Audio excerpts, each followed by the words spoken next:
Célébrée le 5 mai de chaque année, la Journée internationale de la sage-femme a été commémorée les 8 et 9 mai courants dans le département du Kwilu autour du thème « Sage-femme indispensable en temps de crise ».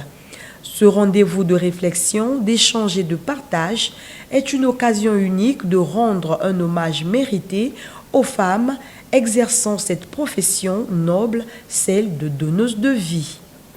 Cette journée a été commémorée pour la première fois le 5 mai 1991 afin de célébrer les efforts que fournissent ces femmes en aidant à donner la vie. L'association lutte pour faire valoir ses droits et aussi donner la visibilité à la profession des sages-femmes.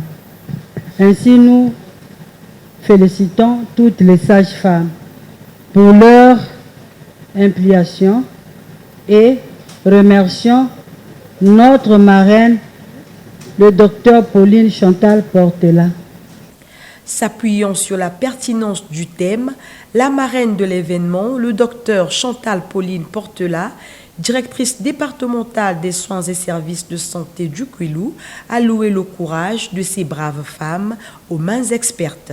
Pour le département du Kwilu, ici de rappeler qu'en ressources humaines, concernant les sages-femmes, tout un département, nous n'avons que 22 sages-femmes. C'est difficile pour nous. Cependant, depuis quelques années, le monde vit de nombreuses crises qui mettent en mal l'équilibre mondial dans tous les domaines et particulièrement celui de la santé, notamment dans la prise en charge du couple mère et enfant. Ce couple considéré comme étant vulnérable nécessite une attention particulière du fait que les crises telles que les conflits armés, les catastrophes naturelles et bien d'autres occasionnent l'effondrement des systèmes, mais n'arrêtent pas la naissance, ne mettent pas en pause les besoins contraceptifs, ni de consultations prénatales, et encore moins les soins obstétricaux d'urgence. Toutes ces situations placent donc la sage-femme à la première ligne parce qu'elle est la mieux outillée pour prendre en charge ces problèmes. Partant, l'assistance a suivi avec une attention soutenue les différents exposés des sachants basés sur le rôle et la responsabilité de la sage-femme. Les gens souvent oublient que la sage-femme gère beaucoup de situations. En zone rurale, une femme qui est partie au champ, au retour elle accouche en chemin.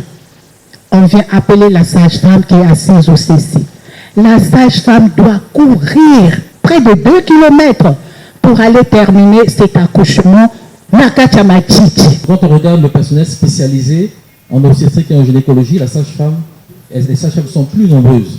Quand vous faites le ratio entre sage-femme et gynécologue, vous êtes plus nombreuses. Donc vous voyez forcément plus de patientes et c'est pour ça que rien que cela, vous êtes en première ligne.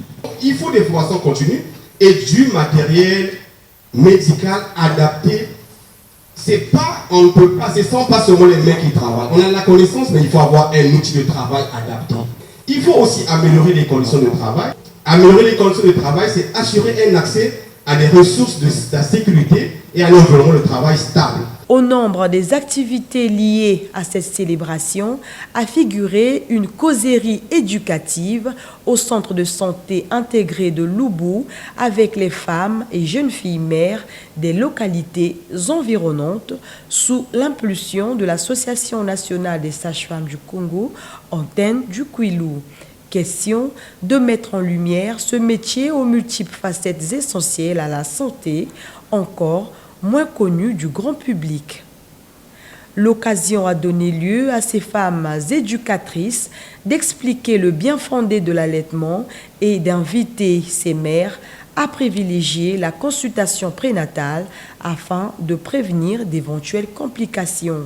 Pour une meilleure compréhension, leur vécu quotidien a été illustré par une pièce de théâtre. Un guide pratique a été distribué par la suite à chacune d'elles en vue de réduire non seulement le taux de mortalité maternelle et néonatale, mais aussi et surtout de promouvoir le changement de comportement.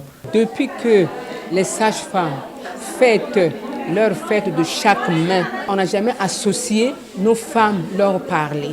Et notre directrice départementale de la santé, c'est elle qui a réfléchi.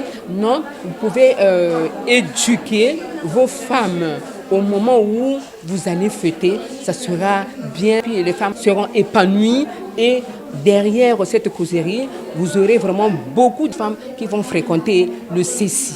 Bien outillées, les participantes ont loué l'initiative. Oui, j'ai aimé. C'est bien pour éviter les microbes et les grossesses non désirées. Je remercie les sages-femmes qui nous ont donné la connaissance. Cette causerie éducative s'est achevée dans une ambiance bon enfant.